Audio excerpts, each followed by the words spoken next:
Time is money, so working faster and more efficiently is essential for creators. That's why I'm sharing 10 personal After Effects hacks with you to make your life easier. First hack is one I use a lot: purging the cache. We all know that After Effects has a temporary storage which includes previews, audio samples and so on. If this gets bloated, we get a decreased performance from After Effects, and that's why I set a custom shortcut for the purge all memory and disk cache function, keeping After Effects running like butter. The second one is a lifesaver I only learned recently: an easy way to replace layers inside After Effects. Let's say I animated a PNG of a logo, of course added some effects to it, and now I noticed I used the wrong file. Instead of doing everything again, I can just select the layer I want to switch in my timeline, go to the project panel, and while holding down the Alt key, select and drag my new layer to the unwanted layer. And boom, they switch places, keeping all the animation and effects. Now, we all had projects with a million layers, which looked like a maze. That's why I always use the shy option. What does it do? Well, simply hide layers, making the project less cluttered. You just have to enable this small button which looks like a hiding person, and boom, they are gone. To bring them back, press the shy button on top in the timeline. Now, speaking of big projects, I love to use controller effects. Imagine having a comp in a comp in a comp, like Compception, and then you need to change a color or position inside the first comp, making you dig through all the layers and losing time. Well, we can easily create an adjustment layer and add a controller effect to it. Then just parent properties to it. For instance, I can use a color controller and parent all my text colors to it, making it easy to adjust. Or a point controller, which lets me control the position of layers inside my other compositions. Easy. The fifth hack is also a kind of controller hack. I have this text animation with a lot of keyframes on the position and scale properties, but I want to scale and move it around. If I do this with the original layers, my animation will be fucked. That's why I will create a null object and with the pick whip tool parent all my layers to that null object. Now I can scale and move the null object and everything will follow. Speaking of hacks, this plugin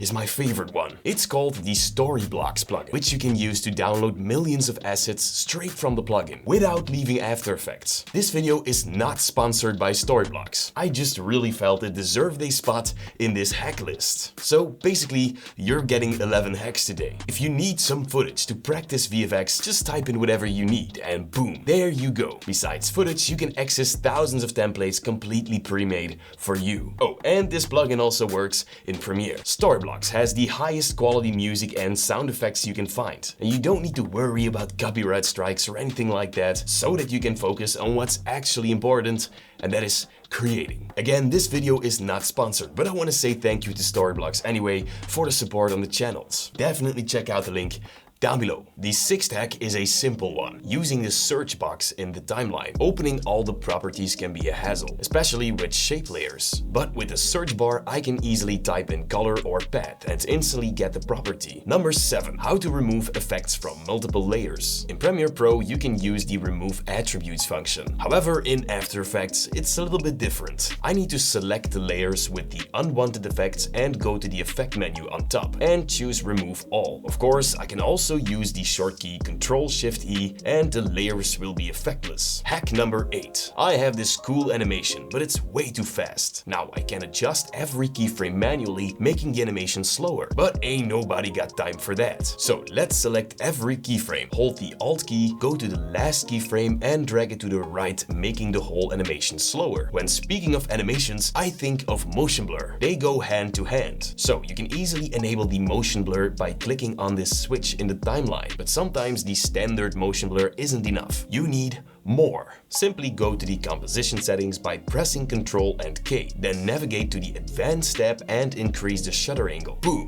more motion blur. Now, last but not least, an easy way to make anything follow a path. I have this simple path, which I drawn with the pen tool. I now want this arrow shape to move along the path. I select the path property of the path layer and go to the window menu on top. Then I navigate to the create nulls from paths option and this will open up a pop-up window. Here I click on the trace path button, which will do exactly that and leave me with an animated null object. I can now parent everything that I want to that null object, like my arrow. If I then add an echo effect, I get this cool arrow animation. Now, if you want to learn some other effects to level up your After Effects skills, check out the video right here on my left. Thank you guys so much for watching. See you next time.